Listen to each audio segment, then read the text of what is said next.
मानव शक्ति सबसे महान शक्ति है, पर क्योंकि काम ही नहीं ले रहे, सब पड़े हैं अजगर की जैसे, हिलना ही नहीं चाहते हैं, तो बुरा लगेगा, दुनिया को बुरा लगेगा। हम अपने आप की नजरों से गिर गए, हम दुनिया की नजरों से गिर गए। अरे अमेरिका एक नया देश है, 500 साल पुराना देश है, आज दुनिया में कहां पहुंच गया? क्योंकि वहां का आदमी कर्मठ है। जापान कितनी भी बार खत्म हो जाता है, भूकंप आते हैं, त्रासदियां होती है, फिर खड़ा हो जाता है, क्योंकि वहां के लोगों में कर्मठ है, वो काम करते हैं। जर्मनी की कहानी आपने सुनी होगी कि वो द्वितीय विश्व युद्ध में खत्म हो गया, लेकिन आज वापस उठकर खड़ा हो गया, क्योंकि वहां के लोग नकारा नहीं है। वहां ऐसी कोई रोग नहीं है कि लोग पड़े रहे, लोग काम करते हैं, मेहनत करते हैं, जितनी मेहनत करनी हो उतनी करते हैं, कभी आलस्य नहीं करते, कभी नई चीज से घबराते नहीं है। और हिंदुस्तान में जो कहते हैं ऋषि मुनियों का देश है, बस गीत गाते हैं, पुराने जमाने की बातें कर करके अपने आप को गौरवान्वित महसूस करते हैं। और पुराने जमाने की बातें छोड़ो, आज क्या हो, पूरी दुनिया हमसे आगे निकल गई और हम दुनिया से पीछे हो गए। तो ये जो व्यवस्थाएं हमें खत्म कर देगी, एक नई व्यवस्था का जन्म हो गया इस सारे समीकरण को बदलने के लिए। एक ऐसा कॉलेज आ गया है जो कहता है कि तुम नौकर नहीं, तुम मालिक बनोगे।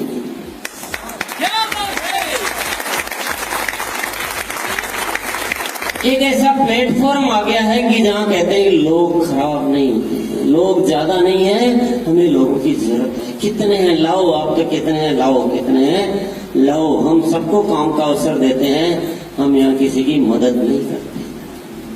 बैठे बिठाए खाने का कोई इंतजाम नहीं है। ये बात अलग है कि तुम कैसे भी हो, यहाँ आके तुम भी बड़े से बड़े मानव बन सकते हो।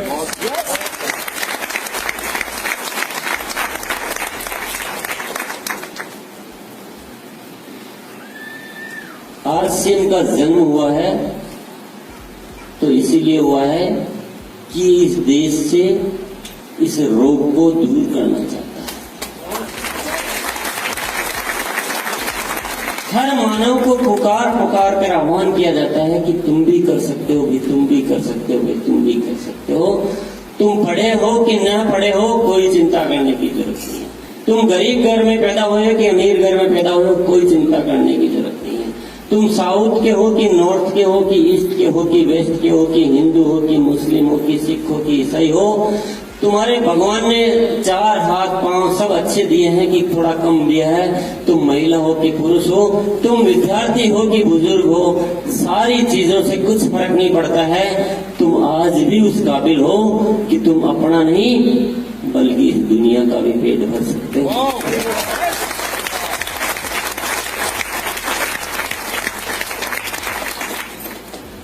तो आरसीएम की जो ताकत है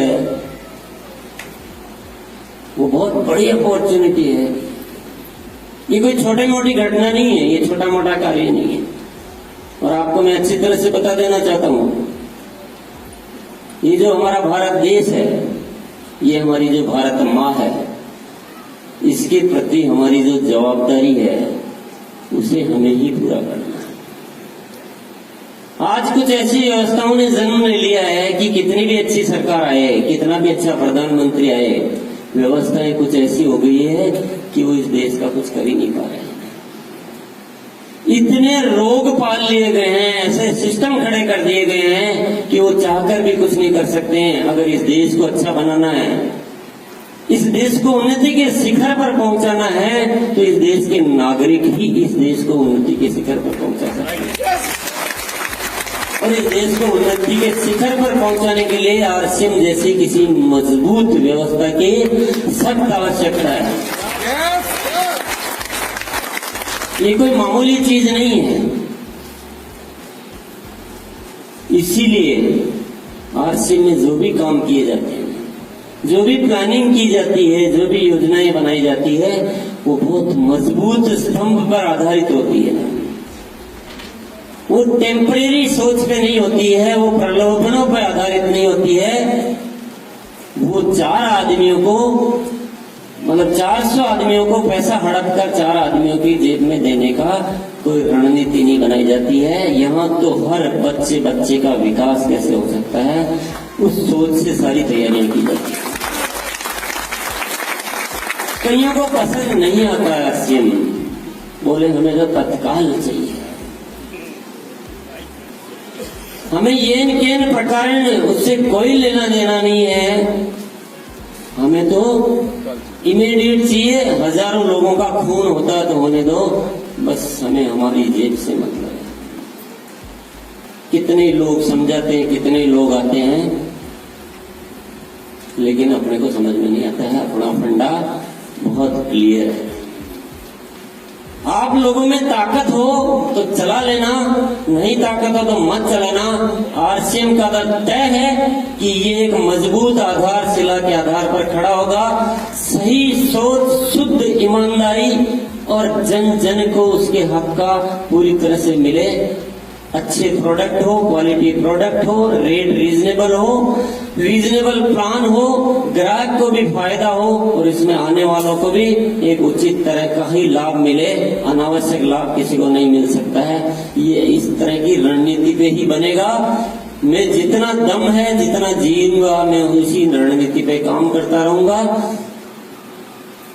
आप लोगों को अच्छा लगता है, पसंद आता है, आप में कुछ देश का जज्बा है, आप में कुछ जीने का कुछ मादा है, तो आप इस पे काम करते रहना, नहीं तो आप जानो और आपकी इरादा जाने।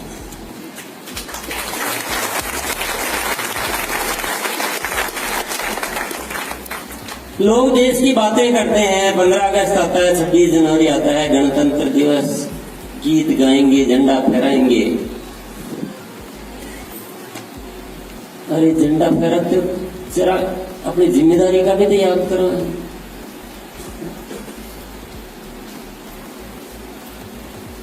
ख्याल आता है कुछ लोगों ने कुर्बानियां दे दी, अपनी जान की बाजी लगा दी कि यार अगर हमारे जाने से भी अगर ये देश अच्छा हो सकता हो, यहाँ प्रेम भाईचारा पैदा हो सकता हो, यहाँ स्वावलंबन पैदा हो सकता हो, यहाँ शोषण की प्रवृत्ति खत्म हो सकती हो, कोई बात नहीं, हमारी जान भी चले जाए लेकिन हम इस देश को अच्छा करके जाएंगे। भगत सिंह फांसी पे चढ़ गया, सुभाष चंद्र बोस ने पूरा जीवन लगा दिया, महात्मा गांधी ने अपने आप को पूरी तरह से समर्पित कर दिया। ऐसी कितनी कहानियां, ऐसे कितने लोग हैं जिन्होंने इस देश का स्वर्णिम भविष्य की कामना करते हुए अपने आप को न्यौछावर कर दिया इस देश के लिए।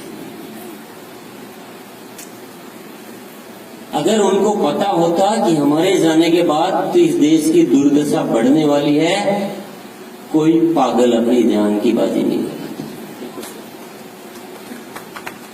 उनको तो लगता था कि ये आजाद हो जाएगा तो यहाँ सब कुछ ठीक हो जाएगा, यहाँ स्वावलंबी हर आदमी अपने पांव पे खड़ा होगा, कोई किसी से मांगेगा नहीं, मदद नहीं मांगेगा, आपस में इतना प्रेम होगा, इतनी भाईचारा होगा, इतना मतलब ऐसा देश होगा जो स्वर्ग के जैसा देश होगा। ऐसी परिकल्पना, इस उम्मीद के साथ उन्होंने अपनी जान की बाजी लगा दी। वो क्या कहकर गए हमें याद आपको?